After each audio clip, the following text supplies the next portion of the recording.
Hello दोस्तों। आप सब कैसे हैं? आशा करते हैं आप सभी अच्छे होंगे। दोस्तों, आप सभी को पुनः बीए लॉरेंस क्लासेस में स्वागत है। तो दोस्तों, मध्यकालीन भारत के बारे में आज चर्चा करेंगे, उसके जानकारी के बारे में बताएंगे, क्योंकि मध्यकालीन भारत, अकबरकालीन भारत, बाबरीकालीन भारत को जानने के लिए हमें उनके स्रोतों को जानना होगा। तो उसमें अगर देखा जाए तो बी ए सेमेस्टर हिस्ट्री ऑनर्स का 5 में हिस्ट्री ऑनर्स ये सब के लिए बहुत महत्वपूर्ण है। साथ ही साथ अन्य कक्षाओं के लिए भी बहुत ही महत्वपूर्ण है, क्योंकि ये क्लास सिर्फ और सिर्फ हिस्ट्री ऑनर्स के लिए नहीं अपितु भारत के सभी जो गद्यांश कद में लिखा जाने वाला क्वेश्चन आंसर है उनके लिए भी बहुत ही महत्वपूर्ण है। तो देखते हैं, आज का टॉपिक है मध्यकालीन भारत में इतिहास लेखन, उसकी समस्या या उनकी प्रमुख विशेषताएं का वर्णन। यानी जो मध्यकालीन भारत था वो 1526 जब बाबर ने साम्राज्य स्थापित किया, उससे 1707 तक के विवरण को जानने के लिए हमें क्या क्या चीज पढ़ना है या पढ़ें, तो उस चीज़ों का एक लेखन होगा। वो किस तरह होगा, उसकी विशेषताएं क्या होगी, उसको उस लेखन को लिखने में क्या विशेषताएं रही है। तो शुरू करते हैं, आगे बढ़ते हैं कि तो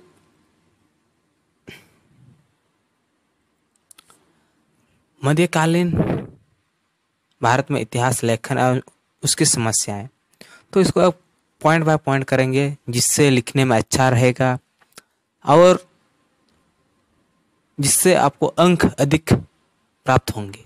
क्योंकि यदि आप पॉइंट बाय पॉइंट नहीं लिखते हैं, पॉइंट को इंगित नहीं करते हैं, तो आपको बहुत ही कम नंबर मिलने की संभावना रहती है, यानी अपेक्षा कम रहती है।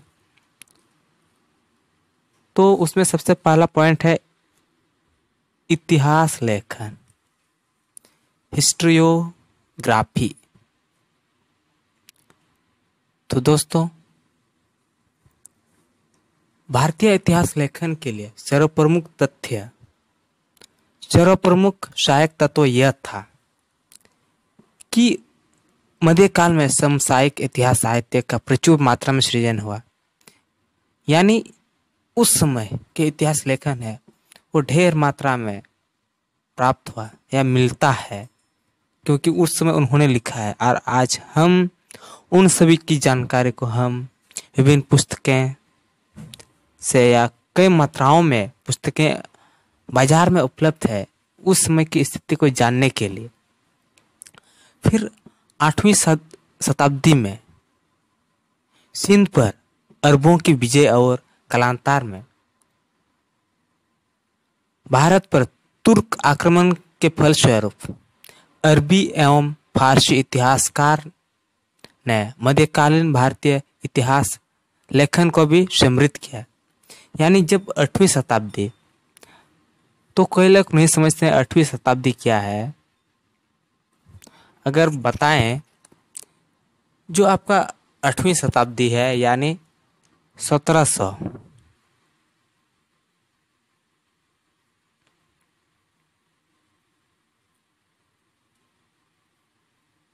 आपका 1700 से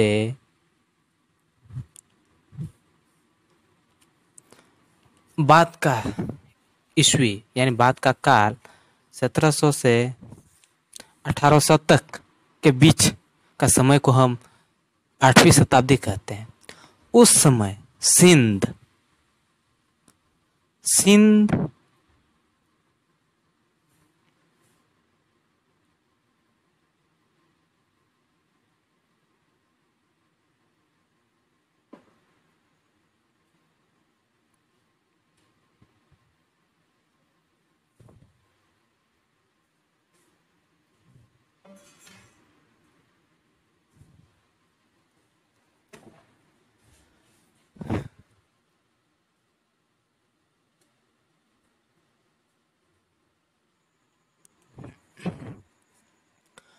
सिंध। तो सिंध को हम उसको एक बार पुनः बैक करके मैप की ओर बढ़ते हैं और देखते हैं आखिर सिंध कहाँ है। तो यहाँ पर टाइप करते हैं सिंध।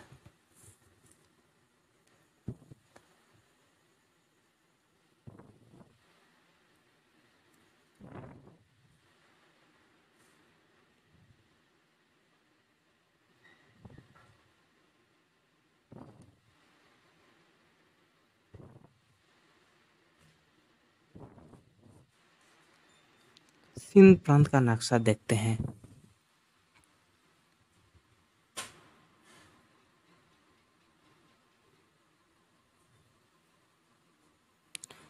उस समय देखिए, यह रहा आपका सिंध,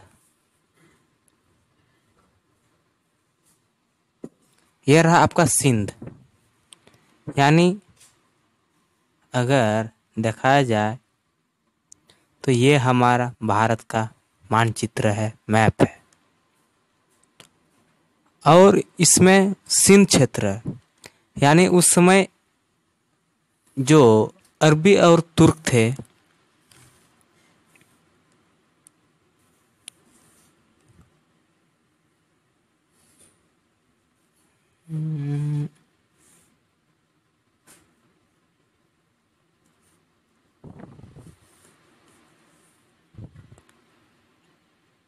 इधर से आए थे भारत, इधर से भारत की ओर गूंज किए थे।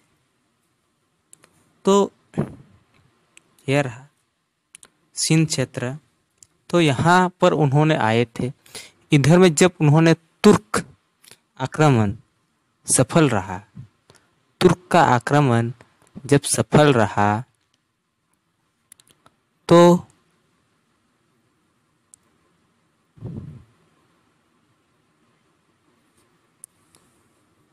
सिंध की घटनाओं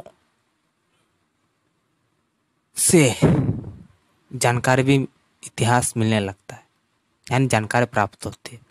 अरबों की सिंध विजय के उपरांत ही भारत में सिंध की घटनाओं से जुड़ा इतिहास मिलने लगता है। फतहनामा एक पुस्तक है। क्या है?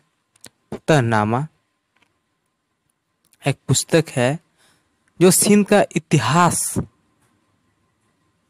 मिलता है, जिससे हम सिंध का इतिहास पाते हैं। अरबी इतिहासकार बालाजुरी, यानी अरबी के जो इतिहासकार हैं,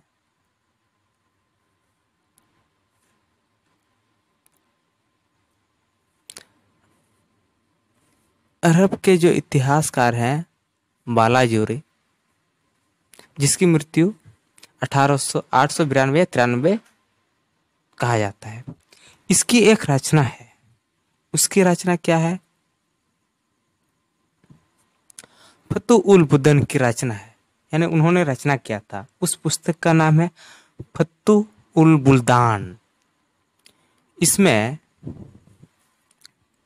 अरबों द्वारा सिंध विजय, यानी जब अरबी भारत को विजय किया, क्योंकि उस समय जो सिंध है वो भारत का ही हिस्सा हुआ करता था।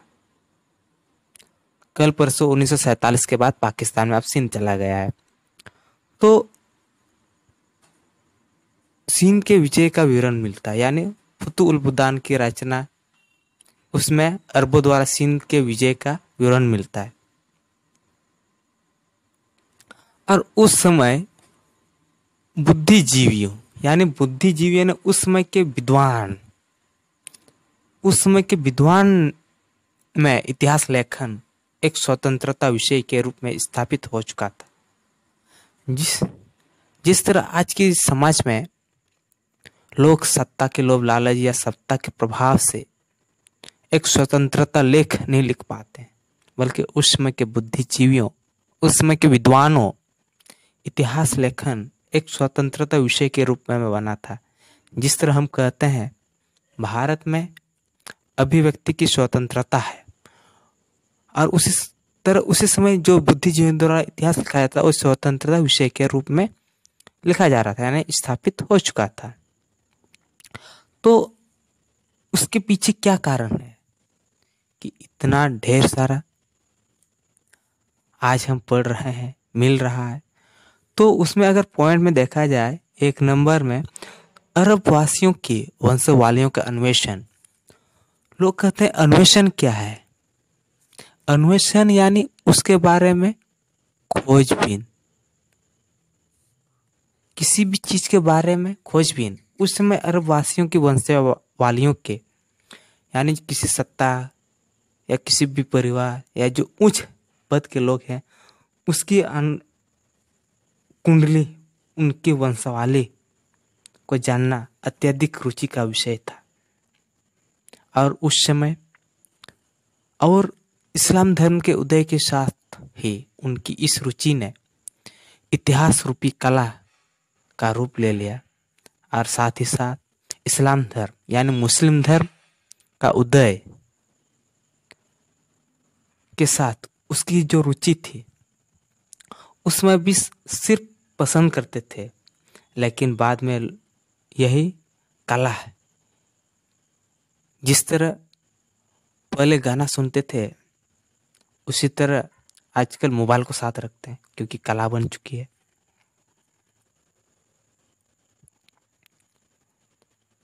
यानी अरब वासियों की खोजबीन में अत्यधिक रुचि था, और साथ ही साथ इस्लाम धर्म का भी उदय चल रहा था। इन दोनों महत्वपूर्ण कारण ने उस समय की जो रुचि थी, उन दोनों चीज़ों की जो रुचि थी, वो इतिहास रचने में या इतिहास लिखने में, इतिहास रूपी कला का रूप ले लिया। यानी इतिहास का ये अर्थ नहीं होता किसी चीज़ को जानना, बल्कि उस समय का इतिहास को एक विशेष कला के रूप में समाज में निखारना को भी इतिहास रूपी कला कहा जाता है। आगे देखते हैं दूसरा पॉइंट कि पैगंबर की परंपरा।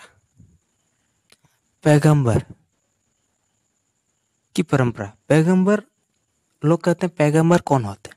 तो पैगंबर यानी जिस तरह अगर देखा जाए ईसाई संप्रदाय में, ईसाई समुदाय में, कैथोलिक ईसाई में पोप हेड हुआ करते हैं, यानी सबसे बड़े पद पोप का होता है। उसी तरह इस्लाम धर्म में भी जो सबसे बड़ा पद है उस समय पैगंबर का हुआ करता था। उसकी जो परंपराएं थी, उसको यानी परंपराओं के संकलन में भी मुसलमानों की अत्यधिक रुचि थी। यानी पैगंबर की क्या परंपरा है, क्या रीतियां हैं, क्या करना चाहिए, क्या नहीं करना चाहिए। जिस तरह आज हम किसी चीजों को पाने के लिए अगर देखा जाए नीतियां के रूप में, तो चाणक्य नीति को फॉलो करते हैं। उसी तरह और उसी की नीतियां को समाज में लाने का प्रयास करते हैं। उसी समय पैगंबर की जो परंपरा है, उस चीज को संग्रह करने में, इकट्ठा करने में मुसलमान अत्यधिक रुचि थे, यानी उत्सुक थे। और इस रुचि ने इतिहास में, इतिहास तथ्य संकलन को भी प्रोत्साहित किया। कहते हैं ना, जब अगर रोड से जा रहे हैं, किसी सड़क से जा रहे हैं, इसका यह अर्थ नहीं होता है कि आप सीधे रोड में चलते समय 90 डिग्री की ध्यान केंद्रित करें। बस उसी समय पैगंबर की परंपराओं को संकलन करते करते समय उस समय की घटनाओं को भी लोग अपने किताबों में लिखा, उसको परखा और समाज के सामने भी रखा। अब बगदाद, तीसरा पॉइंट की ओर। बगदाद में 794-95 ईस्वी के आसपास कागज का निर्माण आरंभ हो गया। कब हुआ था? 794-95। ठीक है। तो जो बगदाद है, बगदाद को हम देखने के लिए प्रयास करेंगे कि आखिर बगदाद कहाँ है।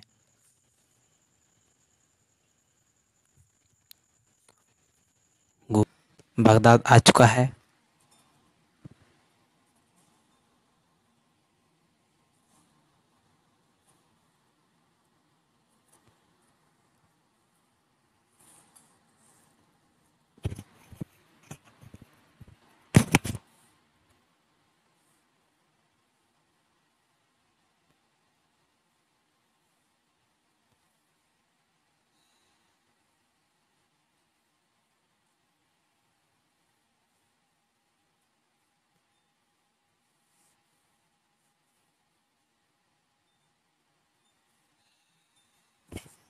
ये रहा आपका बगदाद।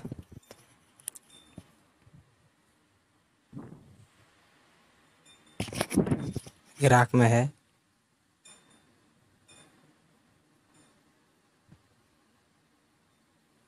ईरान, जिसको थोड़ा जूम आउट करते हैं।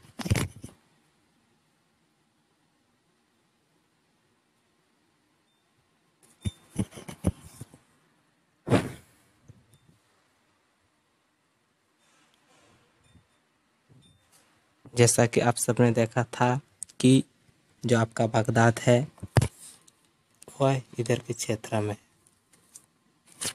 ठीक है। तो आप सब भी देख पा रहे हो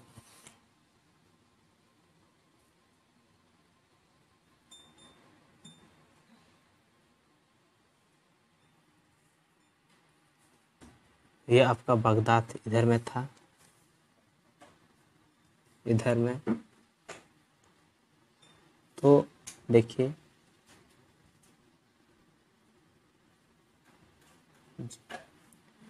ये हमारा भारत का मानचित्र है और बगदाद यहाँ पर है। जब तुर्क आक्रमण हुए थे तो इधर से होके हुए थे, इधर से आक्रमण हुआ था। तो आशा करते हैं जो बगदाद को नहीं जानते थे कि कहाँ है कहाँ नहीं, वो आप जान चुके हैं। तो पुनः अब हम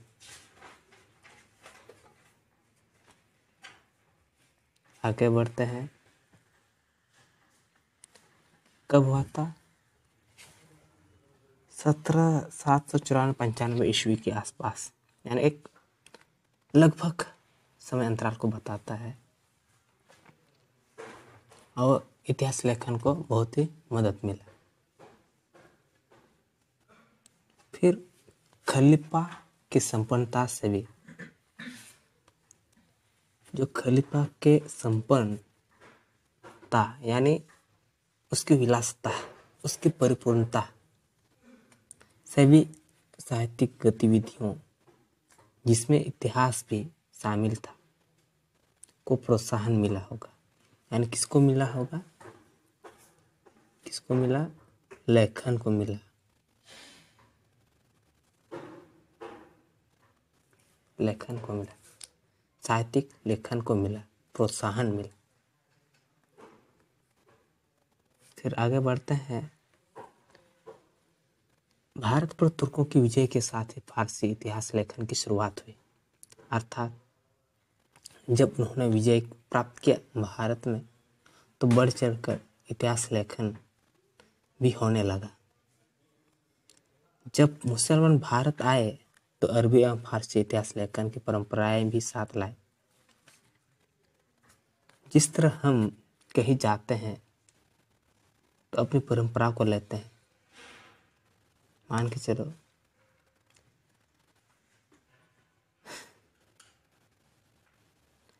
भारत की एक विशेषताएं है, भारतीय सनातन धर्म एक विशेषताएं है कि सूर्योदय होते ही सूर्य को पानी अर्पण करना, पूजा पाठ करना, तुलसी में पानी भरना, डालना, तुलसी के पौधा में, ये क्रियाकलाप चाहे वो आप भारत के में रहे, भारत के अंदर में रहे या भारत के बाहर कहीं भी बसे है, ये आपकी परंपरा है। उसी तरह उनका जो लेखन की परंपराएं थी, अरबी एवं इतिहास लेखन की परंपराएं, उन्होंने भी अपने साथ लेके आया। इस तरह से यानी यही कारण है कि मध्यकालीन भारत में मुस्लिम इतिहासकारों द्वारा लिखित इतिहास प्रचुर मात्रा में या परिमाण या मात्रा एक ही होता है, प्राप्त होता है। तो यहाँ तक हमने देखा कि इतिहास लेखन। तो आगे बढ़ते हैं। जब उन्होंने लिखा तो क्या उसके समक्ष समस्याएं आई थी या नहीं आई थी? हाँ, उसके समक्ष भी समस्याएं आई थी। तो इतिहास लेखन, क्योंकि यह भी बहुत ही मायने रखता है। तो कौन कौन सी समस्याएं आई थी उस समय, तो उसमें सबसे पहला है कि सुल्तानों की प्रशंसा में लिखा होना। ये आपका एक पॉइंट रहा, सुल्तानों की प्रशंसा में लिखा होना। मध्यकाल भारत के अधिकांश इतिहासकार किसी न किसी दरबार में संबद्ध थे, यानी जो लिखते थे वो सभी दरबारी कवि थे या दरबार के विद्वान थे, और उन्होंने विभिन्न सुल्तानों के संरक्षण में इतिहास लिखा। जब कभी किसी चीज़ को करते हैं, यदि कोई उसे बढ़ावा देता है, उसको प्रेरित करता है, तो उससे वो आगे बढ़ता है। ठीक उसी तरह उन विद्वानों को सुल्तानों में संरक्षण दिया, उन्होंने रखा, उनके अस्तित्व को बनाए रखा। ये इतिहास जो देखते समझते करते थे, उनको ना लिखकर वही लिखते थे जो उनके संरक्षकों को पसंद था। यह तो स्वाभाविक है। अगर मान के चलो किसी भी मालिक का अगर रोटी खाएं और उसकी प्रशंसा ना करें तो हमारा पेट काटा जा सकता है। तो ऐसा ही हुआ, वो जो देखते थे जो वास्तविक था उसको छिपाते थे और वही लिखते थे जो वास्तव में अधिकतर नहीं होता था।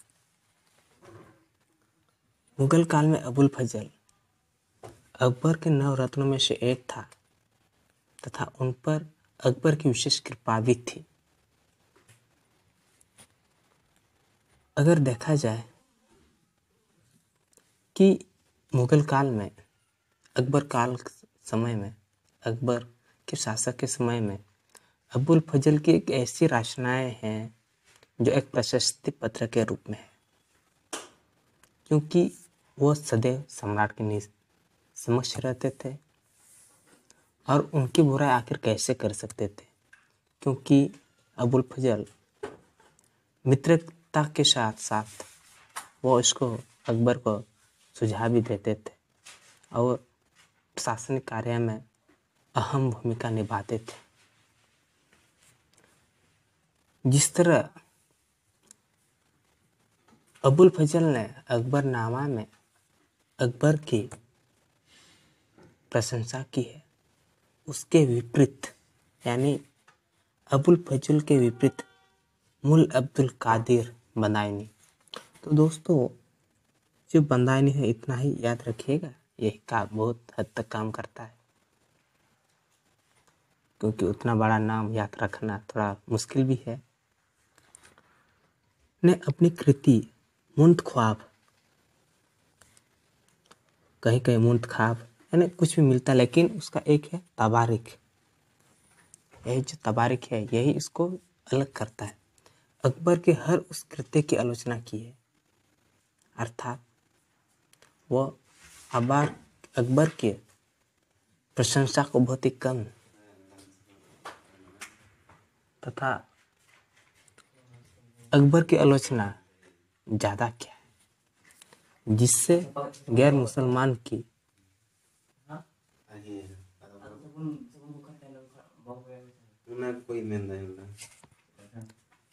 गैर मुसलमान की सरपरस्ती झलकती है। यानी उसमें के जो गैर मुसलमान की जो रवैया थी वो किस्सा था, वो पूर्ण रूप से बंदायनी के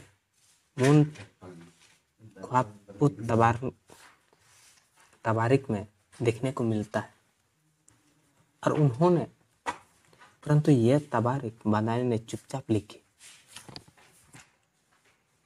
लिखा, क्योंकि इसकी भनक यदि अकबर को लग जाती तो उनका खैर नहीं था। यह तो हर कोई जानता है कि रोटी का स्रोत जहाँ से है उसकी अगर बुराई करें तो इससे बड़ा मूर्खता क्या है, क्योंकि बंदायनी भी एक दरबार ही था, यानी उनको भी संरक्षण दरबार में ही मिला था। अतः अकबर के काल में तो अपनी कृति यानी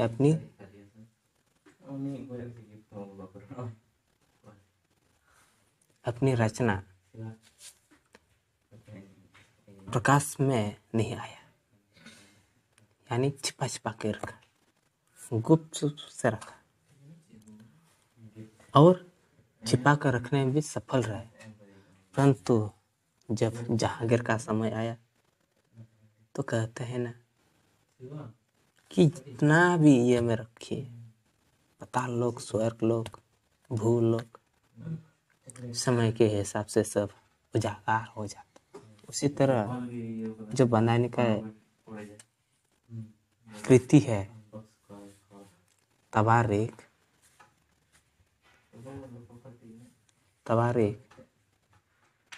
वो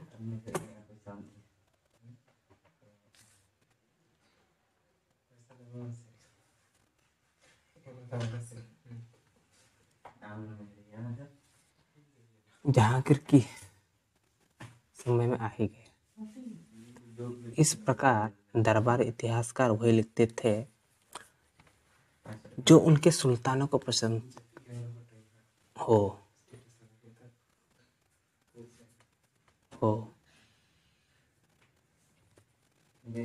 अन्यथा बंदायनी की तबारक को लेकर जहांगीर की प्रतिक्रिया को हम देख चुके, यानी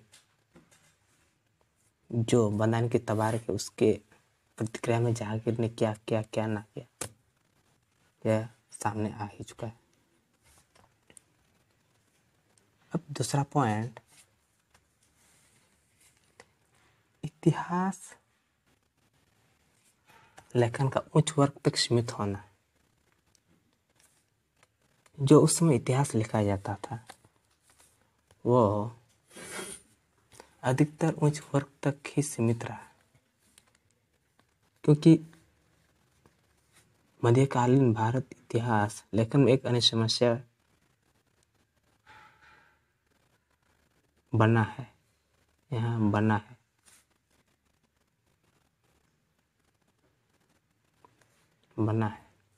कि उनका इतिहास लेखन मात्र उच्च वर्ग तक ही सीमित है, यानी बहुत ही कम लोग लिखते थे, और लिखते भी वही थे जो सम्राट के प्रति श्रद्धा रखे हो, और उनका इतिहास लेखन मात्र उच्च वर्ग तक ही सीमित है। चूंकि मध्यकालीन इतिहासकारों को राजदार में शासकों को संरक्षण प्राप्त था, यानी उससे राजा का आश्रय मिला था, राजा का छत्र छाया प्राप्त था।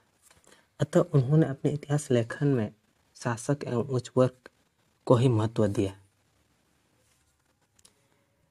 इससे यह बात स्पष्ट होता है कि जो हमारी कृतियाँ, हमारे क्रियाकलाप में को सिर्फ अच्छाई को ही दिखाएं, हमारे अच्छाई को ही प्रस्तुत करें, उसी को हम महत्व देते हैं, और जो हमारा बुराई या गलतियाँ को ढूंढे उसे नकार कर उससे जरूरत पड़े तो समाज से भी बहिष्कृत करने का प्रयास करते हैं।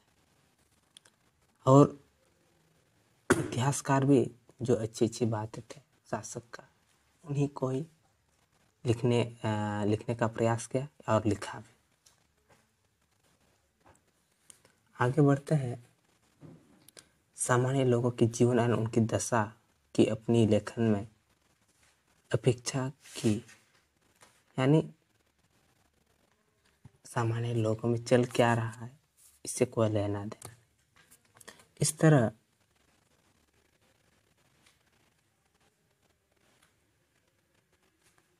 इतिहास लेखन मात्र उच्च वर्गों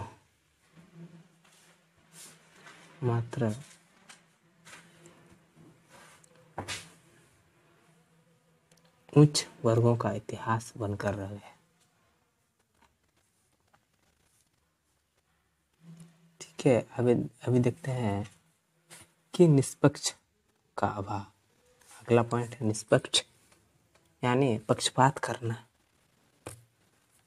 निष्पक्षता का अभाव देखने को मिला है। जैसे कि हमने देखा कि सम्राट की प्रशंसा में लिखना अबुल फजल थे और वही उसके आलोचना करना बंदायनी का काम था। इस तरह से अगर कहा जाए तो उस समय निष्पक्ष का भी अभाव मध्यकालीन इतिहास लेखन की प्रमुख समस्या है। मध्यकालीन भारतीय इतिहास पर लेखन करने वाले विभिन्न इतिहासकारों ने अपने कुछ विशिष्ट पूर्वाग्रह से ग्रसित होकर इतिहास का निर्माण किया। इतिहासकारों पर अपने निजी द्वेष भाव एवं व्यक्तिगत मान्यताओं को भी प्रभाव स्पष्ट देखा जा सकता है। बंदायनी अकबर की आलोचना किया, क्योंकि जब अबुल फजल अकबर के करीब नहीं थे, उसको उतना महत्व नहीं थे उस समय।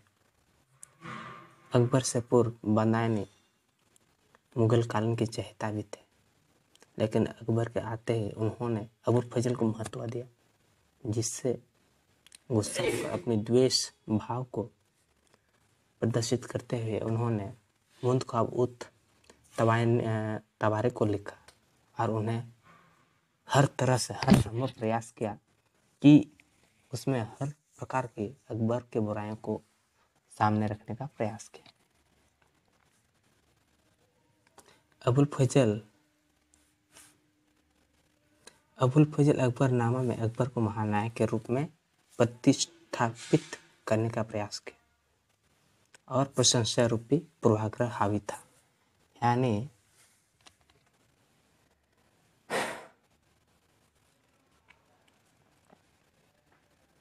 सिर्फ और सिर्फ प्रशंसा पत्र था, प्रशंसा था। और बंदायनी अकबर की आलोचना रूपी पूर्वाग्रह हावी था, यानी उन्होंने आलोचना अधिक किया। अब आगे बढ़ते हैं, चौथा पॉइंट,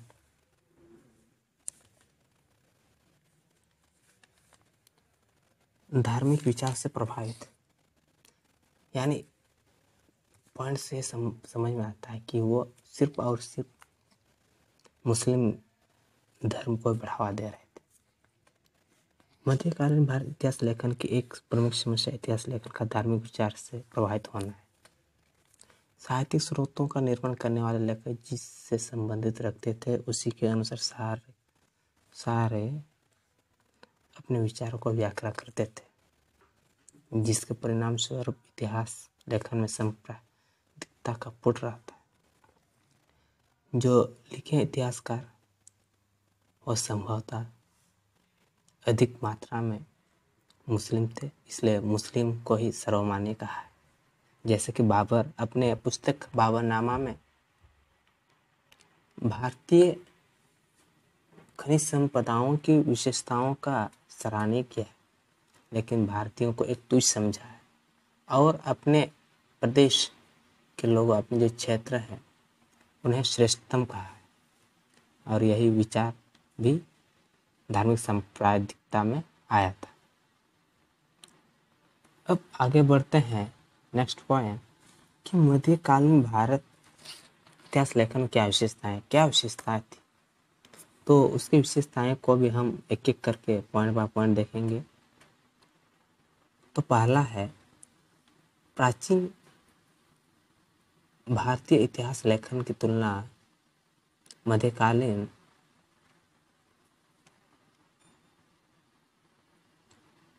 भारतीय इतिहास लेखन से संबंध इतिहासकारों ने राजनीतिक घटनाओं का विस्तार पूर्वक विवरण प्रस्तुत किया। मुगल काल में अबुल फजल, गौतमित खां, खाकी खां आदि ने तथ्य युगीन राजनीतिक इतिहास प्रस्तुत किया है। अगर देखा जाए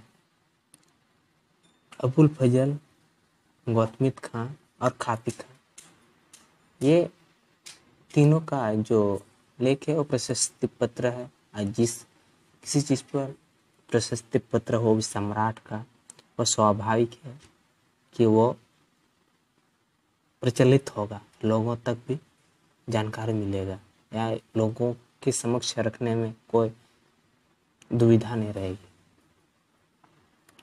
अब दूसरा पॉइंट देखते हैं। मध्यकालीन इतिहास की एक विशेषता कालक्रम पर ध्यान क्रमबद्ध विवरण प्रस्तुतिकरण भी है। मिनहाज उस सिराज द्वारा, किसके द्वारा? मिनहाज उस सिराज द्वारा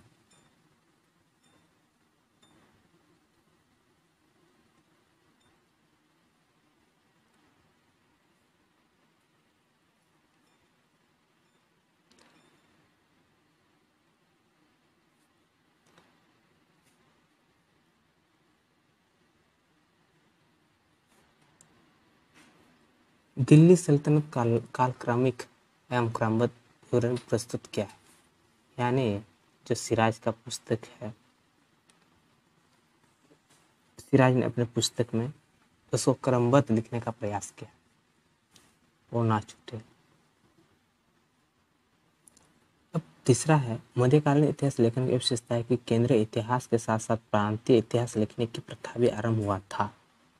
यानी उस समय का प्रांत आज समय की जिला है।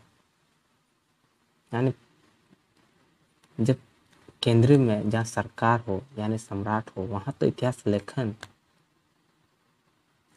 चरम पर था, लेकिन उस समय के जिले या प्रांत में भी इतिहास लिखने की प्रथा प्रारंभ हो चुकी थी।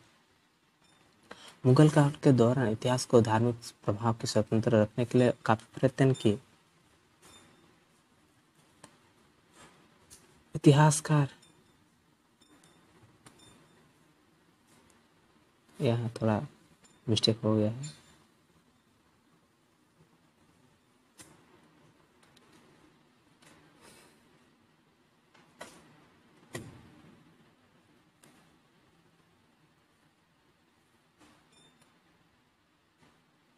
इतिहासकार इतिहास में ईश्वरीय इच्छा के सिद्धांत का पक्ष नहीं लेते, अतः सिद्धांत इस काल का धर्मनिरपेक्ष हो गया। यानी आज जिस तरह धर्मनिरपेक्ष था उसी तरह हो प्रयास किया था। अब आगे देखते हैं। मुगल शासक स्वयं बड़े लेखक थे, उन्होंने अपनी कथाएं लिखी तथा इतिहासकारों को अपनी जीवनियां लिखने हेतु नियुक्त किया। अतः मुगल शासकों के निर्देशन में इतिहास लेखन बहुत ही विकसित हुआ। अगला पॉइंट है मध्यकालीन इतिहास लेखन में तटीय इतिहासकारों ने इतिहास लेखन हेतु समकालीन स्रोतों का बहुतायत प्रयोग किया। यानी जब वो लिख रहे थे उसमें कई चीज़ों को प्रस्तुत किया, यानी साथ लिया, उनका सहयोग लिया। अनुवर्ती लेखकों ने पूर्ववर्ती लेखकों के ग्रंथों एवं अन्य प्रत्यक्षदर्शियों को भी अपने लेखन में उपयोग किया। अर्थात जो जिसके समक्ष घटना घटी है उस व्यक्ति को भी सामने रखा और उससे पूर्व जितने भी लेख हुआ था उसको भी पढ़ा और उसका भी सहयोग से अपने रचना किया। तो दोस्तों, इस तरह से जो आज का हमारा टॉपिक था कि मध्यकालीन भारत में इतिहास लेखन, उसकी समस्याएं, उसके प्रमुख विशेषताएं का वर्णन हो चुका है। तो इसी तरह सभी कक्षाओं के जो 10+ से ऊपर हैं इतिहास के बारे में जानने के लिए चैनल को सब्सक्राइब करें, शेयर करें और अपने दोस्तों को भी बताएं। जय हिंद, जय भारत, जय झारखंड, जय जोहार। धन्यवाद।